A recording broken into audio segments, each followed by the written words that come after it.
ದೇಶದ 1 ಕೋಟಿ ಮನೆಗಳಿಗೆ 300 ಯೂನಿಟ್ ವಿದ್ಯುತ್ ಫ್ರೀ. ಇದು ಮೋದಿ ಕೊಡ್ತಿರೋ ಗ್ಯಾರಂಟಿ. ಅರೆ, ರಾಜ್ಯದಲ್ಲಿ ಸಿದ್ದರಾಮಯ್ಯ ಕೊಡ್ತಿರೋ 200 ಯೂನಿಟ್ ಕರೆಂಟ್ ಫ್ರೀ ಇದ್ದಂಗೆ ಇದೆ ಅಲ್ವಾ? Hold on. ವಿದ್ಯುತ್ ಫ್ರೀ ಅನ್ನೋದನ್ನ ಬಿಟ್ರೆ ಇದು ಗೃಹ ಜ್ಯೋತಿ ಸ್ಕೀಮಿಗಿಂತ ವಿಭಿನ್ನ. ಯಾಕಂದ್ರೆ ಇದು ಕೇವಲ ಕರೆಂಟ್ ಫ್ರೀ ಕೊಡೋದಷ್ಟೇ ಅಲ್ಲ, ಕಾಸನ್ನು ಕೊಡುತ್ತೆ, ಕೆಲಸವನ್ನೂ ಕೊಡುತ್ತೆ. ಹೇಗೆ ಅಂತ ಹೇಳ್ತೀವಿ. ನಮ್ಮ ಸ್ಪೆಷಲ್ ಯೂಟ್ಯೂಬ್ ಚಾನಲ್ಗೆ ಸಬ್ಸ್ಕ್ರೈಬ್ ಆಗಿ. ಸಿದ್ದರಾಮಯ್ಯ ಯೋಜನೆಯಲ್ಲಿ 200 ಯೂನಿಟ್ ವರೆಗೆ ಫ್ರೀ ಅಂತ ಹೇಳಿದ್ರು. ಯೋಜನೆ ಜಾರಿ ಆದಾಗ ಅದು ಆ ಮನೆಯಲ್ಲಿ ಬಳಸ್ತಾ ಇದ್ದ ವಿದ್ಯುತ್ನ ವಾರ್ಷಿಕ ಸರಾಸರಿಯ 10% ಅನ್ನೋ ಕಂಡೀಷನ್ ಹಾಕಿದ್ರು. ಆದರೆ ಮೋದಿ ಗ್ಯಾರಂಟಿ ಹಾಗಲ್ಲ. ಇದು 300 ಯೂನಿಟ್ ಫ್ರೀ.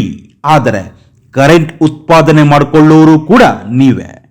ಅಂದ್ರೆ ನಿಮ್ಮ ಮನೆಯ ವಿದ್ಯುತ್ತನ್ನ ನೀವೇ ಉತ್ಪಾದನೆ ಮಾಡ್ಕೋಬೇಕು. ಹೇಗೆ ಅನ್ನೋದನ್ನ ಹೇಳ್ತಾ ಹೋಗ್ತೀವಿ. ಇದರಿಂದ ನಿಮಗೆ, ನಮಗೆ, ದೇಶಕ್ಕೆ ಲಾಭ ಇದೆ. ಸ್ಕೀಮಿನ ಹೆಸರು PM ಸೂರ್ಯಘರ್ ಮುಫತ್ ಬಿಜ್ಲಿ, ಅಂದ್ರೆ ಉಚಿತ ವಿದ್ಯುತ್. ಈ ಸ್ಕೀಮಿನಲ್ಲಿ ಜನ ತಮ್ಮ ತಮ್ಮ ಮನೆ ಮೇಲೆ ಸೋಲಾರ್ ವಿದ್ಯುತ್ ಪ್ಲೇಟುಗಳನ್ನು ಹಾಕಿಕೊಳ್ಬೇಕು. ಈ ಸ್ಕೀಮಿನ ಬಗ್ಗೆ 2022ರಲ್ಲಿ ಪ್ರಸ್ತಾಪ ಇತ್ತಾದ್ರೂ ಅದಕ್ಕೆ ಬೇಕಾದ ಸಿಸ್ಟಮ್ ರೆಡಿ ಆಗಿರಲಿಲ್ಲ. ಈಗ ಒಂದು ಹಂತಕ್ಕೆ ಸಿಸ್ಟಮ್ ರೆಡಿ ಮಾಡಿ ಯೋಜನೆ ಜಾರಿ ಮಾಡ್ತಿದ್ದಾರೆ. ಈ ಸ್ಕೀಮಿನಲ್ಲಿ ನಿಮ್ಮ ಮನೆ ಮೇಲೆ ಸೋಲಾರ್ ಫಲಕಗಳನ್ನು ಫಿಕ್ಸ್ ಮಾಡಿಕೊಂಡ್ರೆ ನಿಮ್ಮ ಮನೆಗೆ 300 ಯೂನಿಟ್ ವರೆಗೆ ವಿದ್ಯುತ್ ಫ್ರೀ ಆಗಿ ಪಡೆಯಬಹುದು. ಅಷ್ಟೇ ಅಲ್ಲ, ಎಕ್ಸ್ಟ್ರಾ ಆಗಿ ಮಿಕ್ಕುತ್ತಲ್ಲ ವಿದ್ಯುತ್, ಅದನ್ನ ಆಯಾ ವಿದ್ಯುತ್ ಕಂಪನಿಗಳೇ ಖರೀದಿ ಮಾಡ್ತವೆ. ಅಂದ್ರೆ ಬೆಂಗಳೂರಿನಲ್ಲಾದ್ರೆ ಬೆಸ್ಕಾಂನವರು, ಮೈಸೂರಿನಲ್ಲಾದ್ರೆ ಚೆಸ್ಕಾಂನವರು, ಹುಬ್ಬಳ್ಳಿಯಲ್ಲಾದ್ರೆ ಹೆಸ್ಕಾಂನವರು, ಅಂದ್ರೆ ನೀವಿರೋ ಪ್ರದೇಶದಲ್ಲಿ ಯಾವ ವಿದ್ಯುತ್ ಕಂಪನಿ ಮೈಂಟೆನೆನ್ಸ್ ನೋಡ್ಕೊಳ್ತಿದ್ಯೋ ಅವರೇ ವಿದ್ಯುತ್ತನ್ನ ಖರೀದಿ ಮಾಡ್ತಾರೆ, ದುಡ್ಡು ಕೊಡ್ತಾರೆ. ಇದರಲ್ಲಿ 2 ಕಿಲೋವ್ಯಾಟ್ ಸೋಲಾರ್ ಪ್ಯಾನೆಲ್ ಹಾಕೊಂಡ್ರೆ ದಿನಕ್ಕೆ 10 ಗಂಟೆ ಬಿಸಿಲಿದ್ರೆ ತಿಂಗಳಿಗೆ 300 ಯೂನಿಟ್ ವಿದ್ಯುತ್ತನ್ನ ಸಲೀಸಾಗಿ ಉತ್ಪಾದನೆ ಮಾಡಬಹುದು. ಖರ್ಚು ಎಷ್ಟಾಗುತ್ತೆ ಅಂತ ಲೆಕ್ಕ ಹಾಕ್ತಾ ಇರ್ತೀರಲ್ವಾ? 1 ಕಿಲೋವ್ಯಾಟ್ನಿಂದ 3 ಕಿಲೋವ್ಯಾಟ್ ಪ್ಯಾನೆಲ್ ಹಾಕಿಸಿಕೊಳ್ಳೋಕೆ ಸುಮಾರು 30 ರಿಂದ 40 ಸಾವಿರ ರೂಪಾಯಿ ಖರ್ಚಾಗುತ್ತೆ. ಸರ್ಕಾರದ ಪ್ರಕಾರ 18 ರಿಂದ 20 ಸಾವಿರ ಖರ್ಚಾಗುತ್ತೆ ಅಷ್ಟೇ. ಇದು ಒಂದು ಪ್ಯಾನೆಲ್ ಲೆಕ್ಕ. ಇಂತಹ 3 ಪ್ಯಾನೆಲ್ ಹಾಕಿಸಿಕೊಂಡ್ರೆ 1,20,000 ಖರ್ಚಾಗುತ್ತೆ. ಜಾಗ ಇರಬೇಕು ಅಷ್ಟೇ. ದುಡ್ಡಿಲ್ಲ ಅಂದ್ರೆ ಸರ್ಕಾರ ಸಾಲನೂ ಕೊಡುತ್ತೆ, ಸಬ್ಸಿಡಿಯನ್ನೂ ಕೊಡುತ್ತೆ. 30,000ದಿಂದ 60,000ವರೆಗೆ ಸಬ್ಸಿಡಿ ಸಿಗುತ್ತೆ. 3 ಕಿಲೋ ವ್ಯಾಟ್ಗಿಂತ ಜಾಸ್ತಿ ಸೋಲಾರ್ ಪ್ಯಾನೆಲ್ ಫಿಕ್ಸ್ ಮಾಡಿದ್ರೆ 78,000 ಸಬ್ಸಿಡಿ ಸಿಗುತ್ತೆ. ಇದರ ಲಾಭ ಏನಪ್ಪಾ ಅಂದ್ರೆ ನಾವು ಇದಕ್ಕೆ ಹಾಕಿದ್ದ ಬಂಡವಾಳ ಇರುತ್ತಲ್ವಾ, ಅದಷ್ಟೂ ದುಡ್ಡು 5 ವರ್ಷದಲ್ಲಿ ರಿಟರ್ನ್ ಬರುತ್ತೆ. ಅಂದ್ರೆ ಉಚಿತವಾಗಿ ಬಳಸಿದ್ದ ಕರೆಂಟಿನ ಲೆಕ್ಕ ಅಲ್ಲ, ಮಾರಾಟ ಮಾಡಿದ ಕರೆಂಟಿನ ಲೆಕ್ಕದಲ್ಲಿ ವಾಪಸ್ ಬರುತ್ತೆ. ಒಂದ್ಸಲ ಫಿಕ್ಸ್ ಮಾಡಿದ್ರೆ ಮಿನಿಮಮ್ 20 ರಿಂದ 25 ವರ್ಷ ಪ್ರಾಬ್ಲಮ್ ಇರಲ್ಲ. ಸೊ ಇಲ್ಲಿ ಗೊತ್ತಾಯ್ತಲ್ಲ, ಕರೆಂಟ್ ಫ್ರೀ.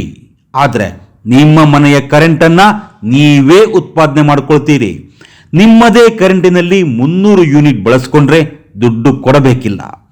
ಆದರೆ 300 ಯೂನಿಟ್ಗಿಂತ ಜಾಸ್ತಿ ಕರೆಂಟ್ ಉತ್ಪಾದನೆ ಆದರೆ ಅದೇ ಕರೆಂಟ್ ಅನ್ನ ವ್ಯಾಪಾರ ಮಾಡಬಹುದು. ಕೊಂಡ್ಕೊಳ್ಳಕ್ಕೆ ಇಷ್ಟು ದಿನ ಕರೆಂಟ್ ಬಿಲ್ ಕೊಡ್ತಿದ್ದ ಕಂಪನಿಯೇ ಇರುತ್ತೆ. ನಾವೇನ್ ಮಾಡ್ಬೇಕಂದ್ರೆ pmsuryaghar.gov.in ವೆಬ್ಸೈಟ್ಗೆ ಹೋಗಬೇಕು. For roof top .solar click ಮಾಡಬೇಕು. ಅಲ್ಲಿ ನಾವು ನಮ್ಮ ಜಿಲ್ಲೆ, ರಾಜ್ಯ, ಊರು, ವಿದ್ಯುತ್ ಕಂಪನಿಯ ಹೆಸರು, ನಮಗೆ ಕೊಟ್ಟಿರೋ ಗ್ರಾಹಕರ ಸಂಖ್ಯೆ, ಅದರ ಜೊತೆ ಲಿಂಕ್ ಆಗಿರೋ ಮೊಬೈಲ್ ನಂಬರ್ ಎಂಟ್ರಿ ಮಾಡಬೇಕು. ಅಲ್ಲಿ ಕೇಳಿದ ಡೇಟಾ ಎಲ್ಲ ಕೊಟ್ಟ ಮೇಲೆ ಲಾಗಿನ್ ಆಗುತ್ತೆ. ಆಮೇಲೆ ಅರ್ಜಿ ಹಾಕೊಳ್ಳಿ. ಮುಂದಿಂದು ಅಲ್ಲಿನ ವಿದ್ಯುತ್ ಕಂಪನಿಯವರ ಕೆಲಸ.